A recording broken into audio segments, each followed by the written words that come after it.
आज तर शाळेला सुट्टी होती दत्त जयंतीनिमित्त. मात्र मी शाळेमध्ये आली आणि चिमुकले लगेच हजर झाले वर्गामध्ये. मॅडम काहीतरी अभ्यास द्या. मग आज त्यांना एकक दशकाची ओळख काही प्रमाणात होतीच, त्याचं दृढीकरण करण्यासाठी त्यांच्याकडूनच छानशी ॲक्टिव्हिटी करून घेतली आणि 2 अंकी संख्यांना एकक आणि दशकच्या रूपामध्ये कशा पद्धतीने मांडायचं ते त्यांना सांगितलं. ते त्यांना आवडलंही. मग मी खेळायला जायला सांगितलं.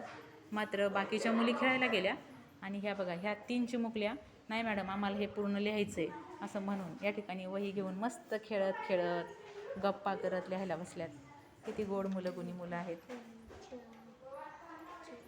आवड निर्माण झाली की मुलं असं मन लावून अभ्यास करतात आणि अगदी छान अभ्यास चाललेला आहे. आज सुट्टी असल्यामुळे घरचे नवीन कपडे घातलेत. पवित्राने तर गाजरा पण लावलाय आणि मस्त मन लावून अभ्यास करते. खूप छान वाटतंय. ही मुलं नक्कीच त्यांचं स्वप्न पूर्ण करणार. अशी जिद्द शेवटपर्यंत त्यांची राहावी